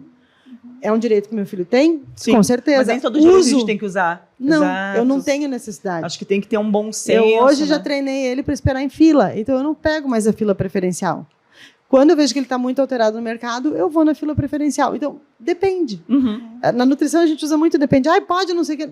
Depende do paciente, depende da pessoa. Preciso tirar glúten? Depende. Preciso tirar leite? Depende. Não tem uma regra. O autista ele nasceu numa caixinha todos iguais. Muito pelo contrário, são todos diferentes. E o que vai funcionar para um não vai funcionar para outro. Isso aí. Eu acho bem importante isso. E criança tem que estar na escola, adolescente tem que estar na Exato, escola. acho que esse é o principal esse é o ponto. Tá na lei. Né? De 7 a 14 anos, educação obrigatória, e a gente vai buscar uma escola de qualidade. Uhum. Né? Bom, qual é a escola para esse sujeito neste momento? E também acho que essa é outra coisa, né? É neste momento, amanhã pode ser outro lugar, outro espaço. E pode ser que hoje ele esteja bem na escola, no que Isso, vem eu tenho que tirar. Exato. E depois eu tenho que voltar. E aí não é porque eu tirei que eu não volto nunca mais. Exato. Então vai indo. Eu acho que as escolas de surdos, elas têm uma mobilização muito adequada, assim. Uhum. Eles estão melhor preparados para a Muito. inclusão. É mais palpável, né, a inclusão deles. São algumas adaptações, mas um pouco excluídos também, né? Porque eu poderia Eles têm incluir uma isso Uma dentro comunidade. da escola Eles têm uma regular. comunidade muito forte, muito forte. mas eles têm uma questão da língua que eles batem muito, né? Que Mas é... para vocês verem como a comunidade é forte, mas a sociedade não está preparada, né? Na época da enchente, eu lembro que uma associação de surdos entrou em contato comigo. Como eu aceitei todos os PCDs, Aham. eu não limitei a autista. Não era momento, né, gurias? Eu dizia agora é só tal, apesar do nosso expertise ser melhor em autismo. A Sociedade dos Surdos daqui entrou em contato comigo e falou assim, a gente está com um local tal para receber, o pessoal já pronto, com libras, tudo, pode encaminhar para a gente. Falei, beleza. Não aparecia nenhum, gurias, não apareceu. E aí, eles me ligavam de novo, Beta, não veio ninguém. Não veio ninguém. Mas que estranho. Aí a gente se ligou. Aí a gente precisou entrar em contato com os veículos de comunicação, porque não teve libras e nenhum Claro. canal de TV. É óbvio, como é que a pessoa vai saber onde é que Eles vai não procurar? saíram de casa, gurias. Eles Exato. ficaram isolados e presos em casa e foi super Porque não tem difícil comunicação para saber. Então a gente precisou que uma mãe, amiga minha, entrasse com um documento na OAB, lá na central da OAB, Aham. que a OAB notificou os veículos de comunicação e aí começaram a botar libras. Imagina que eu não leio Claro. e eu não escuto e eu não ouvi que eu tinha que sair de casa. Exato. Eu via imagens de água, mas aonde aí é? Onde? Então, é um detalhe mínimo. Não, mas é que é um Sim. detalhe que é política pública, né? Então, Que é eles- extremamente importante. Mas a gente demorou a se dar conta que estava ocorrendo isso. Sim. E aí a OAB notificou, eles fizeram e pagaram uma multa altíssima. Então, vocês entendem que está tudo pronto. A gente se mobiliza, a gente Mas prepara, mas a sociedade a não gente não estando tá pronto. pronto, a coisa não rola, não vai. Não, perfeito. Isso é pensar uma sociedade inclusiva, não é só a escola É. inclusiva, né? Beta, foi uma honra a gente poder conversar imagina, contigo. amor, A gente ficaria muito mais tempo, porque tem muito mais coisa pra gente Sempre, falar. né? Mas, bom, a gente tem um tempo, não quer dizer que a gente não possa marcar um outro dia, né? Sim. Um outro momento. Sim. Te Eu só queria agradecemos. falar uma coisa Fala. quanto Nutri. Eu gosto sempre de falar, gente, o autista, ele não come certos alimentos, não é porque ele não quer, tem uma questão de rigidez, uma questão sensorial e não come. Então, eu tenho muitos pacientes que eu preciso dar um laudo para a escola, porque a escola não permite que ele leve alimento de casa, e algumas escolas públicas, eles ficam das 8 às 4 sem comer nada. Nada. Ah, porque a turma não toma mais mamadeira e ele só toma mamadeira. Sim, mas ele precisa da mamadeira, senão ele vai passar fome. E assim, aquele famoso antigo, deixa passar fome que vai comer. Não vai comer. Eles vão para a sonda, eles vão para o hospital, eles desnutrem. Então, assim, a gente precisa entender que a escola tem esse olhar também, tá? Ver se essa criança está conseguindo ou não. Muitas vezes eles só comem na escola porque tem o estímulo dos amigos. Exato. Então, Alimentação a gente é um vê- processo pedagógico extremamente importante, assim. Comer não é uma coisa natural, por mais que a gente aprenda, mas a gente aprende olhando. E o autista, por ele não copiar, ele tem dificuldade. exatamente. Então, assim, a gente precisa ensinar ele a mastigar, ensinar ele a morder, ensinar ele a engolir. É aprendido, comer é aprendido, não é Sim. normal. A gente aprendeu. Tu deixou um gancho pra gente chamar de novo pra falar só sobre nutrição. É bem Anota aí. importante. Vamos anotar já. E às vezes os professores vão lá e liberam a bolachinha, liberam o sim, chocolate tem para que ter acalmar, cuidado. e aí piora, Claro. porque Sim. agita. Sim, Então eu vou agradar um pouco a criança, mas depois eu tiro no meu pé, porque o resto Com do dia ele tá certeza. pulando e correndo. Exatamente. Isso aí. Beta, tu é uma mulher que transforma, uma mulher bem importante dentro da sociedade. Obrigada, meninas. Eu queria agradecer a tua família porque tu trouxe muito delicadamente a tua família, os teus pais, que fizeram tu entender o processo inclusivo. E a gente bate nessa tecla, né? Que a inclusão começa em casa, nos ensinamentos, no amor, no afeto, no entendimento, de dizer que todo mundo é diferente e essa diversidade. Então, que tu possa continuar, que Deus te dê força, garra, entendimento para ajudar Amém. mais mulheres, mais pessoas, mais pais. Amém. E nós, educadores, também. Muito obrigada, Beta. Imagina, eu que agradeço, gurias. Foi um prazer. Que coisa boa. É um podcast de professor, não Ai. tem como, né? Tá lá, Então a gente maravilhosa. sempre tem indicações de livros. Sempre. Dessa vez eu trouxe 2 livros Esse eu para não indicar. conheço. Não? Ah, esse é Não. maravilhoso. Então, 71 Leões de Lau Da Patron. Lau, maravilhosa. É maravilhosa. Ela nos ajudou muito lá no abrigo. É uma história linda de reconfiguração de maternidade, né? De reconfiguração de como a gente é no mundo. Fala partes muito importantes sobre a inclusão, assim, eu indico muito, né? Essa leitura. E esse aqui, Mãe de Crianças com Autismo, Inclusão na Educação Infantil, é um livro que aborda a teoria que eu estudo, a teoria da subjetividade. Então, vai costurando essa maternidade atípica com essa inclusão na escola. Como que isso é para a família, para a mãe, como isso é para a escola, a partir desse olhar, né? Das produções subjetivas que a gente vai fazendo. É muito lindo, é o resultado da tese de mestrado da Sandra, que é uma menina lá de Brasília, né? Que amor. Então é Que ótimo. um livro muito lindo. É isso aí, estar de boa com a diferença é valorizar o valor único de cada um, pensando nessa subjetividade, pensando em cada família, em cada filho, em cada mãe. Nós acreditamos no de boa com a diferença que nós temos que priorizar o sujeito, humanizando cada vez mais. É isso que nós Exatamente. queremos com esse podcast. É isso. Então compartilhem aí o nosso episódio. Hoje ele foi mais longo do que a gente imaginava, mas a gente estava imbuída, né? Sigam a Beta nas redes, sigam o Colo de Mãe também, que está fazendo um trabalho lindo. A Beta vai voltar aqui outro dia para a gente falar de nutrição e Colo de Mãe, né? Sigam de boa com a diferença, façam circular, né, essas informações, porque elas trazem esse olhar afetivo e de ciência. A gente se vê no próximo episódio. Obrigada, Tchau, tchau. gurias.